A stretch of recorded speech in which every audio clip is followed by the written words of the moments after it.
ഞാനിപ്പോൾ തിരുവനന്തപുരം കേന്ദ്രീകരിച്ചാണ് പ്രവർത്തിക്കുന്നത്. തിരുവനന്തപുരം കേന്ദ്രീകരിച്ചുകൊണ്ട് തന്നെ പാർട്ടി പ്രവർത്തനങ്ങൾക്ക് ഇവരെയൊക്കെ സഹായിക്കാൻ DCC പ്രസിഡൻറ്റും KPC ഭാരവാഹികളൊക്കെ ഉണ്ട്. ഇവരെയൊക്കെ സഹായിക്കേണ്ട ചുമതലയാണ് എനിക്കുള്ളത്.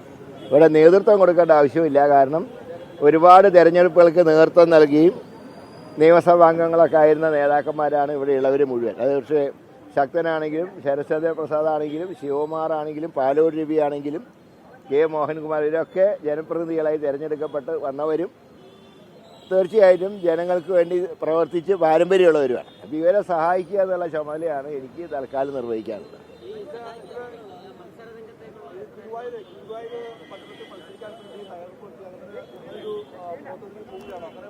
ഞാനൊരു ഗുരുവായൂരപ്പ ഭക്തനാണ്, അത് മാത്രമേ ഉള്ളൂ. മത്സരവും ഇതൊക്കെ നിങ്ങളുണ്ടാക്കുന്ന ഓരോ കഥകൾക്ക് ഞാനെങ്ങനെയാണ് മറുപടി പറയുക? ഇതൊന്നും പാർട്ടിയിൽ ഒരു ചർച്ചയും നടന്നിട്ടില്ല. മുന്നണി ചർച്ചകളൊക്കെ ജനുവരി ആദ്യ വാരത്തിൽ ആരംഭിച്ച് ജനുവരി മധ്യത്തോടുകൂടെ മാത്രമേ പൂർത്തിയാക്കൂ.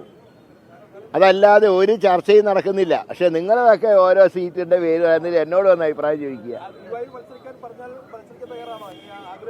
എനിക്ക് ആഗ്രഹം ഈ ഇലക്ഷന് നേതൃത്വം കൊടുക്കാനാണ് എനിക്ക് ആഗ്രഹം.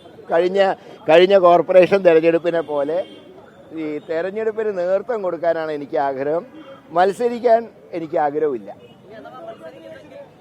ബാക്കിയെല്ലാം പാർട്ടി പറയുന്ന പോലെ അനുസരിക്കും.